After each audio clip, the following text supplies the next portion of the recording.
देखा होगा कि कछुए अपनी धीमी चाल के लिए काफी प्रसिद्ध रहते हैं। यानी कभी भी किसी को अगर धीमा कहना हो तो उसे कछुए का टाइटल दे दिया जाता है। तो जैसा कि आप जानते हैं कि कछुए बहुत लंबी उम्र तक जीते हैं, तो ये कहानी है एक कछुए के परिवार की। कछुए के परिवार में एक बार ये डिसाइड हुआ कि चलिए बहुत टाइम हो गया है, कहीं घूमने नहीं गए हैं, तो कहीं घूमने का प्लान बनाते हैं। वो प्लान बनाने में ही उन्हें 5 साल लग गए। जब प्लान तैयार हुआ कि फाइनली हम कहीं घूमने चलते हैं, तो लोकेशन भी डिसाइड कर ली जाए कि कहां पर घूमने जाएंगे। तो स्पॉट की सिलेक्शन में उन्हें 2 साल लग गए। अब जैसे तैसे करके और वो पिकनिक के स्पॉट की जगह पसंद की गई, सारी फैमिली वहां पर जाने के लिए तैयार हुई और उसके बाद जाने की जो तैयारी हो रही थी, पैकिंग हो रही थी, उसमें फिर 2 साल लग गए। खाना पैक कर रहे थे, उसमें 1 साल लग गया। और फाइनली जैसे तैसे करके कछुए की वो फैमिली उस स्पॉट पर पहुंची जहां पे उसे पिकनिक मनाना था। बड़े एंजॉय कर रहे थे सारे लोग, बहुत खुश थे क्योंकि बहुत लंबे वक्त के बाद वो किसी पिकनिक पर जा रहे थे। लेकिन अब कहानी में एक ट्विस्ट आता है।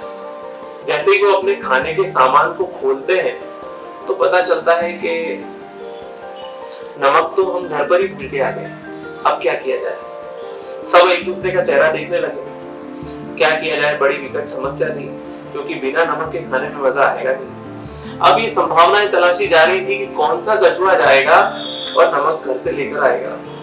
लेकिन क्योंकि बुजुर्ग जितने कछुए थे वो काफी धीमे थे और वो नमक इतने जल्दी ला नहीं पाते थे, तो डिसाइड हुआ कि हम सब में जो सबसे फास्ट है, हम सब में जो सबसे तेज है, वो है छोटू, जो परिवार का सबसे छोटा सदस्य है।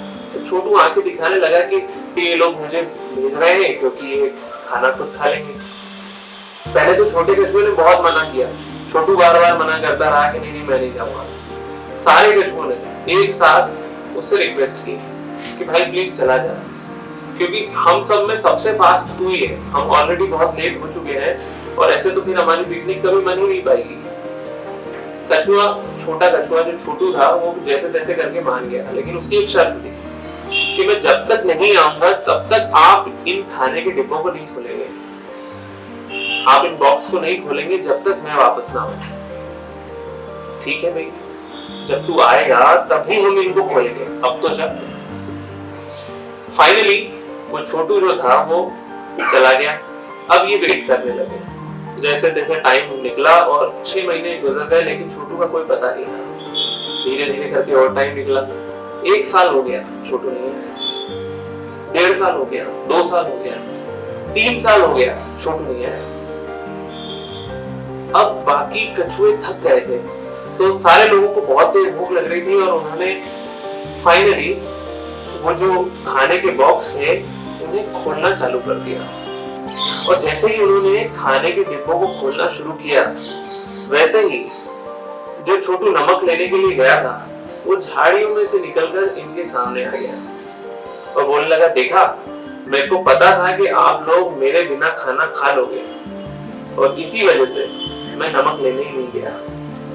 आप सोच सकते हैं कि कहानी काफी फनी है, लेकिन ये कहानी बहुत कुछ सिखाती है, एक बहुत बड़ी शिक्षा देती है।